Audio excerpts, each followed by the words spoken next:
Hey, it's Brian Burns, and welcome to this episode of the B2B Revenue Leadership Podcast. Today, we're going to be talking with the Vice President of Business Development, Brian Griffin, and we're going to be talking about our very hard sell, a very complex sell, selling into huge brands, huge retailers, huge online retailers, brick and mortar, and basically selling a financing option to them for their customers. Now, think of the complexity of this and trying to find out who exactly to call on within that company, how to get them involved, how to make the transition with them. We're going to go through all of that. And I think it's a great example of what really works in selling and marketing today. And basically, how do you get into large companies and change the way they do business? This is really stuff that we all should be aware of. We're all kind of facing at some scale or another. And we're going to get into it with Brian in just a second. Before we do, I want to make sure you're aware of Discover.org. Discover.org gives you all of that data. Instead of hiring somebody to do all the research or doing it all yourself, finding out the org chart, the people's names, phone numbers, social addresses, what they care about, the org chart, all that information has already been done by their researchers, and it's all at your access. So it's like having, the best Rolodex in the world all at your fingertips. So check it out at discoverorg.com. They also produce a tremendous amount of great content for your team. So make sure your team's over there looking at their ebooks on both the marketing and sales side. Now let's get into it with Brian. Hey, Brian, thanks for joining us today. As a way of getting started, tell us about yourself. Sure. So I live in Austin, Texas, a great town that too many people are moving to right now, but I can see why. It's a great place. And I have been in commercial financing for, well, I guess I could just say the financing world for 23, 24 years now. 20 of that was in commercial, and the last 3 or so have been in consumer. And so I made a pretty significant change when I did that and moved into consumer, and very happy I did it. And so it's fun. I've got 2 daughters. One is at Texas A&M now, and the other one is about to go into college. So it's a fun but expensive time right now. So my wife and I are feeling that college pain, I would say. I bet. So a little bit of motivation to get up every morning, huh? Yes, I better close a lot of deals. That's what my wife says. Yeah. Well, tell us about it. What's it like selling that? Because for me, that would seem like a really tough sale. Yeah, it is. There's been it's this industry, since I moved over into the consumer world, has been interesting. I thought it would be a lot of similarities. Like, look, I can take what I learned in the past over to and move it over here to what I did. But it's a different animal. There's so much more technology involved. There's roadmaps. How do you get inside a retailer's roadmap and make yourself prioritized in your product? So it is a tough, long sales process, and it takes a lot of patience, but man, I love it. It's fun, and the brands you get to deal with are a lot of fun. So it's interesting, though. I've thought many times that had I not done what I did in the past and all those hard times that I had, and times where I thought, wow, this, I don't see how this is ever going to help me. And now it's made me grow and see, hey, that happened for a reason. And it made, what I'm doing today, it made me have the patience, and I can see the light at the end of the tunnel, thinking, wow, this is, it's weird how this has turned out. So I wouldn't change anything that's happened, even though at the time I would have said, yes, I would totally erase that out of my history. So give us a sense of what your sale is like. Who do you sell to? Why do they want to work with you? How do you approach them? Kind of your process. Sure. So my company sells, we have a pretty selective market of who we can sell to, because our solution is it's a heavy lift for us, but it's an integrated solution for retailers. So, there's a whole roadmap that you have to get onto, which is tough.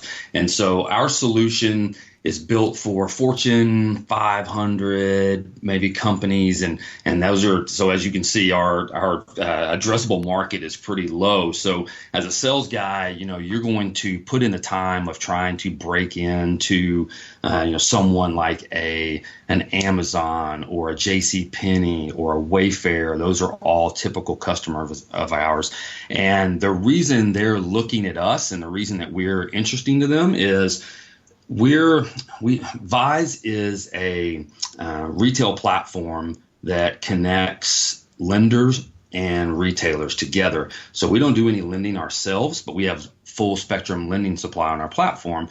And what that does is a retailer, let's say like a JC Penney, they will have had a credit card. JCPenney has had a credit card for a very long time, but that credit card is only typically good for 50% of the people that may visit their website or walk in their door. And so what our platform does is comes up under that typical credit card and captures all the people that may get declined and then gives them a secondary offer. So that retailer is very interested in that because they're, if you're turning away 50% of the people that walk in your door, that is not a good customer experience. So it's fun to show someone what the possibilities are if they hook into our platform, what could happen. And on your customer side, who is the person who cares about this? Who do you call on? We call CFOs are a big piece of this. So typically, and I've seen this evolve, which is very interesting. And it's probably because of our focus has expanded from, so Home Depot is one of our flagship great customers, and they've been a customer of ours for a very long time. And their program is operating at scale right now. And they are they're a big proponent of Vyze. They love us and vice versa. But that's where we started, was your typical brick and mortar retailer like Home Depot and JCPenney and Macy's. And now we've evolved into, we have a best in class e-commerce experience. And so that has turned us into focusing on companies like Wayfair, Amazon, Build.com is one of our newer Nordic track. So that type of retailer that is very concerned with a customer experience. And it's so easy if you're in the e-commerce world and you're visiting someone's website and you're a customer and you clicked on Nordic Track and you said, okay, I'm going to get, I saw that commercial and I'm going to get get in shape this year and I'm going to get like a stair stepper. And if you are turned down because you applied for their financing, it's so easy to say, wow, now I have a bad feeling in my mind about this particular brand and I leave. So that customer that's very concerned about customer experience and keeping that customer is our best prospect. And I would think that, trying to get into a CFO of one of these big companies is not an easy thing to do. No, it's not. You have to, it's very interesting too to see the different type of what resonates with what title. So that's another thing is as you've gotten in, or as we've gotten into the more of the online companies, we have seen that maybe a director of strategy or even a chief marketing officer, those titles are very interested in conversion dollars and return on marketing dollars. Yeah. So they're very interested in our product as well. So as we turn our selling technique to a CMO or a director of strategy, our language changes. It turns out to be more about what's the experience like, and am I going to upset anyone? I don't want to add friction to the experience, versus a CFO is going to say, hey, I would like to see what's the hard dollars. What does this mean to my bottom line? So you really have to turn on a dime if you're talking. And you might have all three of those people in a room at the same time, and you have to hit on all those points. So it's a complex strategy. Yeah, I would think so, because each of them cares about very different things. Exactly. So what do you do as far as, like, say you're going after a brand new account? Would you go CFO? Would you go CMO? Would you go look for a customer experience person, a growth person, all of them? What? At one point I would go after all of them, but to be honest, I like starting with. It's great to have multiple stakeholders inside trying to get your solution prioritized. So I used to start with the CFO, and I had some success. They wanted to hear something, but I've kind of changed this, and I have to say, LinkedIn is, my best friend. LinkedIn is just a wonderful asset that I use to see people, and now with people wanting to have their brand, their personal brand, more highlighted, they definitely take time on their LinkedIn to put a lot more information. Well, that helps someone like me. What's important to this person? What has this person shared recently? What articles have they written? So if someone is director of growth or CMO, I usually start now with those types of titles, and that leads me normally up to either a head of credit or a CFO or even a treasurer, and that's typically my sweet spot there is in the marketing and online space. Cool. And how long is the sales cycle typically? This sounds like it'd be pretty long. It is, yes. We've had, a fast sales cycle for us from reaching out to a retailer to let's go live. A fast one would be 6 months, but I'm in some sales cycles right now that are 2 years long. So it is not quick.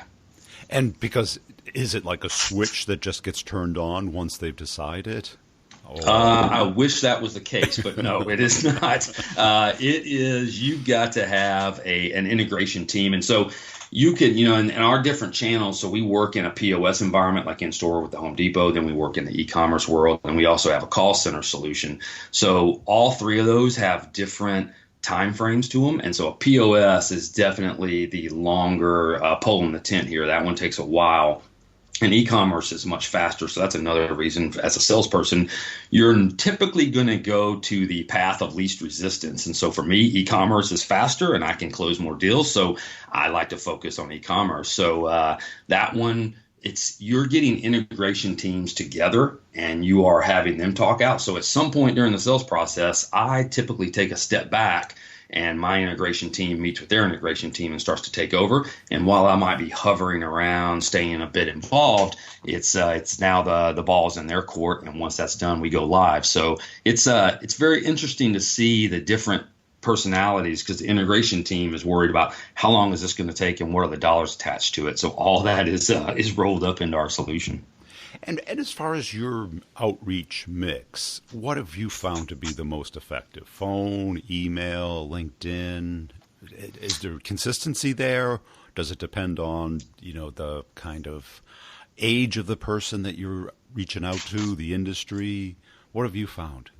Yes, I think the age has quite a bit to do with it. And I think my mix, and that's, again, I will sing the praises of LinkedIn. So knowing what that person, either how long have they been in their career, typically, what are they in their age group, that definitely drives how I'm going to reach out to them. I'm a big email proponent, but now I know a lot of people are getting, and even I do, a lot of email reaching out from different other companies. And so you have to break through all that clutter, and that's difficult. So this is one of the best pieces I have at this company at Vyze is we have a very strong marketing team. And so sales works extremely closely here at Vyze with marketing. And so we have a plan for different retailers to reach out. So we might be doing email, we might be doing phone, and then we also might be doing actual ABM marketing pieces that are going out in the mail. They're custom tailored to that retailer and actually what that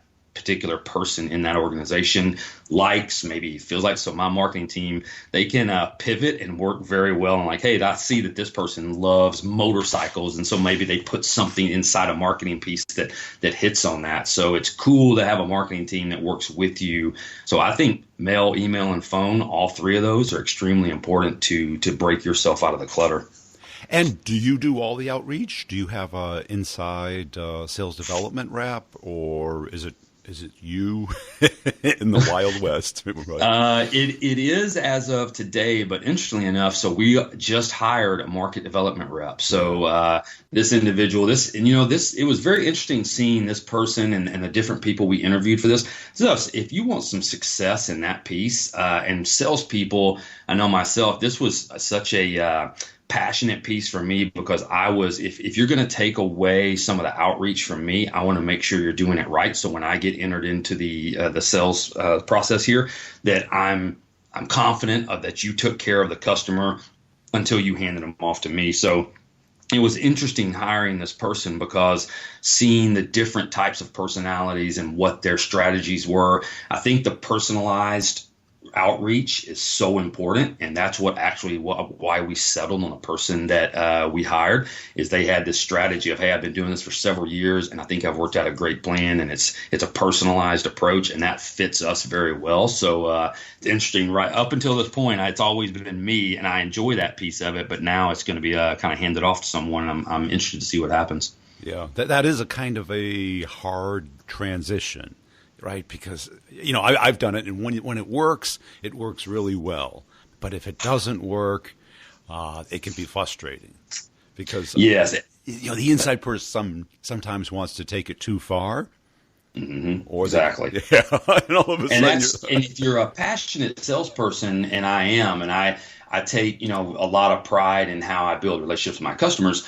That's going to be the hardest piece for me, is to know that this market development rep, is he reaching out in the right way, and is he doing the right things? And so you're hoping, hey, I think I hired the right guy, and I think this is going to work well. But you definitely want to make sure, hey, take care of my customers, because I'm taking care of them. And give us a sense of how many deals, how many new customers do you have to get in a year to have a great year? Is it 10, 100? What type of market is it for you? Sure. So if I got 100, I would break the Vyze platform. So that would be fun. I would love to be responsible for doing that. But so typically, between the 5 and 10 range is a very excellent year for a salesperson at Vyze. So it's not with that sales cycle being as long as it is, and that's another piece that took a lot of my brain power. I had to wrap my brain around this, is that when I came to Vyze, I was used to closing 20, 30, 40 deals a month, and that felt good, and I loved it. And then all of a sudden I was told, hey, be ready for this, because this sales cycle is long. And I thought, I can handle this, no problem. And I'm going to shorten the sales cycle. That's my focus. And I wasn't able to shorten the sales cycle, because that's just the nature of the beast. But it was tough to get my brain wrapped around, like, wow, I did 5 deals this year, and I should feel like that's a huge success. And how much of your time is on the road versus just working the phone? Yeah, I'm probably about a 40% traveler. So I think that's a nice, I have other friends that have 80, 90% of their time on the road, and I want no part of that. Yeah. And so I love, luckily, a lot of the retailers that we deal with are in great locations, because now hiring the right people drive where these retailers might be located. So I do a lot of West Coast travel, which I love. I do a little bit of East Coast, and typically where I go are nice places, and that's great. So I don't really complain about travel at all. And once you do it enough, and you've got some status on airlines, and you can get a good seat, that always makes it easier. Yeah. Yeah, it's hard to get those good seats, though. It is. And how have you seen sales change? I mean, you've been doing it your whole career, right? It must have changed a lot from your perspective. Yeah, it has. I think that, one of the biggest things that I've seen in just retail, to be honest, and that this has only been in maybe a 3-year time span, is that customers are getting bombarded with a lot of advertising in different ways, phones, TV, radios, in different ways. So the data that we have a lot of customer data that flows through our platform. And looking at that, we analyze it and come out of different results. And so we've seen that a lot of customers have already made a buying decision by the time they show up at a store, and they don't want to talk to a salesperson. So they've already figured it out for themselves. So I think brand awareness and product awareness is so huge now today, and how to stand out from the different crowd. Yeah. And probably along with that, I would say that customers expect, and that's more of that was through the lens of maybe a retailer, but through my lens, if I'm reaching out to someone, that CFO or that CMO, they expect you to know something about them before you speak or know about their company. The days of me saying, hey, I've got this solution in a box and I want to see if you're interested. Would you like to talk? That is never going to work today. So now I've got to do all this pre-sales work about looking at their LinkedIn, articles about the company. And when you do that and you come in, I actually enjoy that piece because you get to learn about, hey, how could my solution fit into what's important to this retailer and what's important to this CFO at this company? That's the fun part. So that part to me has changed, where you have to do a lot of research. And I think the sales role has expanded where you can't just close a deal and check out. Salespeople are more involved than ever in kind of the life cycle marketing of the retailer and their accounts. Yeah, I think the old days of, tell me about your business, that is gone. I think people roll their eyes and they're like, you should have done that before you came in. Exactly. You hear a lot about that through like job interviews, where, if a candidate comes in and they don't know about the culture of the company, they haven't done their research, they haven't understood what their product does and where does it compete and what's its price point and how it's sold, hiring managers are like, oh no, right. You just get nowhere. And it's almost an insult to the company in a way, as far as a marketing, because they've spent no telling how many dollars to put their company name out there and put how their company either treats employees or some of the benefits and even what their solution does. So if you haven't done that research and you haven't, come in prepared, then you're almost insulting them by saying, I'm wanting you to do that versus you spending all this money already and done it. So help us understand your differentiator as a salesperson. I mean, having done this for your whole career, and this is a tough question for salespeople because usually they become, unconsciously competent. They've been doing it for so long, they really don't know. I mean, outside of the obvious, I work really hard, or I really understand my customer, or I'm good at building relationships. What are the things that you have really developed to make yourself successful? Yeah, I would say that the belief and the passion for what I sell has become so important. And now I see the reason why that's so important, in that I think customers can sniff out a lack of passion or even your belief in the product that you're selling. Maybe you're just in it for the money. And I think this relates back to the money, because I hear all the time, hey, money's not everything. But that sounds good, but as any other salesperson or really anybody else, I like money just as much as the next guy. But it's interesting to see how I've evolved in having that belief and the passion, but also a key piece of this, of what I've entered, is the patience around selling. So I think patience is so important, that salespeople, it's just our nature to say we want to make as much money as possible, as quickly as we can, have as much success. And patience is so important, because if I can find that solution or that product that I sell and I truly believe in it, and then I have the patience to go along with it, you'll find success. And that's where I have grown. And so Vyze, when I didn't start at Vyze because I thought, hey, I want to try a career change here and go into a different industry, into the consumer world. I actually looked at this solution and I thought, wow, this solution actually helps empower a whole lot of consumers with more purchasing power that maybe typically in the past wouldn't have had the opportunity to own a Macy's or JCPenney or Amazon credit card. So that part of it, knowing that you're helping people, is it's true to my heart, but I enjoy selling that. And I think that comes out. So I have tweaked that to where that has become a big part of my selling process, to let my prospects know this is how much I believe in this product, and I'm going to show you in the things that I do. And hey, maybe today is not the right time, but maybe in 6 months when I reach back out to you, it is. But I'm going to show you that I'm going to stick with this because I think it's the right solution. So I think that passion and belief is so important. Yeah, because people pick up on that immediately. If you're not interested in your product, why should they be? Exactly. Now, on the patient side, is it patience in the sense that it's a time-based sale, meaning that the timing has to be kind of right for them? Or do you mean that it just takes a long time, that there's a lot of things that have to go on before the actual close takes place? A lot of testing, a lot of investigation, validation. Yep, I think it's probably a combination of both of what you just said, to be honest. So there is definitely the piece where you have to get, in my solution, you have to get okay with saying, hey, this is just going to take a little bit. But there's also the piece that says, I can't walk into the CFO's door and walk back out, or even in a week, and have him say, yes, I think I want to do this. So I've had to have that patience, because I'm a very fast moving person. If someone emails me or calls me, I get that immediately, and I don't care if it's at midnight, I don't care what time it is. I will reply, and I'll make sure I stay on top of things. So patience has not always been my high suit, but I have entered that into my sales process. And I think knowing all the different parts, and I think you could apply that really to even someone that sells a solution that's way easier, that goes way faster.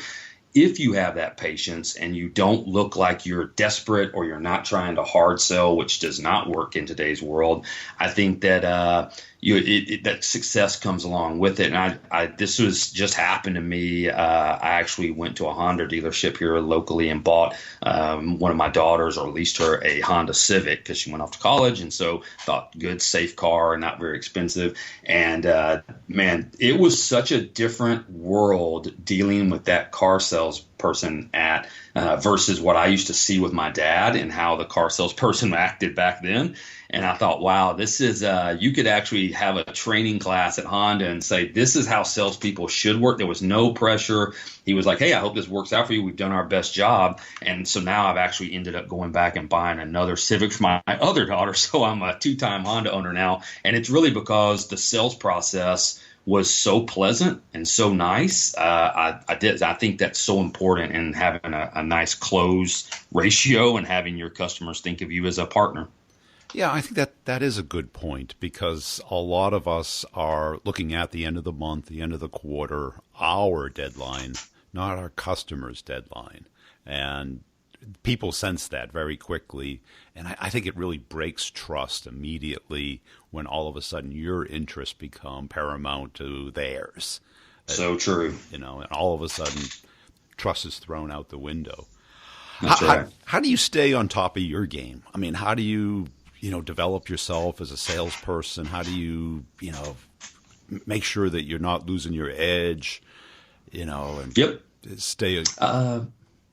Reading a lot has become something that I've started doing. And this is interesting. I think it's probably, if I could do something a little bit differently, I would have probably read more earlier in my career. So now, starting about 10 years ago, I started reading a lot more. And it's fiction, it's business development books, it's relationship books. All that is it's really helped me stay on top of things. And LinkedIn helps as well, because you get a lot of relevant news. But just overall, reading books has helped. I think that a lot of that has to do with e-readers and the invention of that. So yeah. I was never a huge guy to hold a book and have it. And now having access to an e-reader where I can do it at night or anywhere on a plane and read that, I think books are a huge piece of that, of learning. And so that's one way that I've said, I need to stay on top of things and what changes in the market. And really, there's so many services now that you can subscribe to, that Owler is one that comes to my mind, that sends you out updates on, you put in the different, even Google Alert does this, you put in the companies that you're interested in and you'll get all these alerts.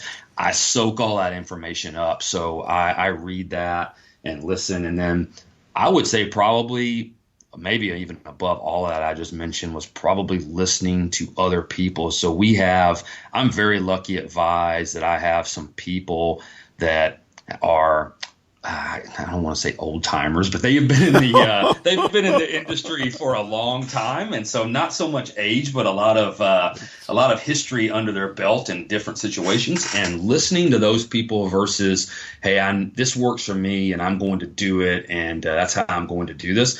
And my style is to let me listen to how these people did it and the success and even the mistakes they made and how I could do things differently. That has made me grow. As the people that surround you are very important to the success you have. That's it. If you learn from someone else's mistakes and you're open-minded enough to say, hey, maybe I should listen to them, even though they grew up in a different time frame. Hey, I really enjoyed the conversation. Where do people go to learn about you and what you're doing? Sure. You could go to Vyze.com, and that's VYZE.com. And you can also go to my LinkedIn page, Brian Griffin in Austin, Texas, and I'm VP of Business Development at Vyze.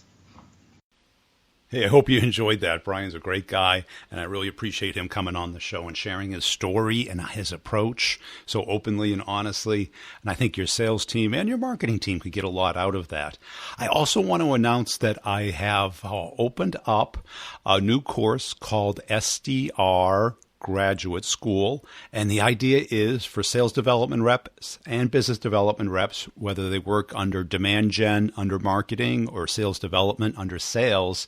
It's a year-long supportive course on exactly how to build your personal brand, how to do research, how to use the best and the most modern tools, how to get meetings, how to collaborate with your market, how to create demand for the sales team with real people talking about real things without being pitchy, without being spammy.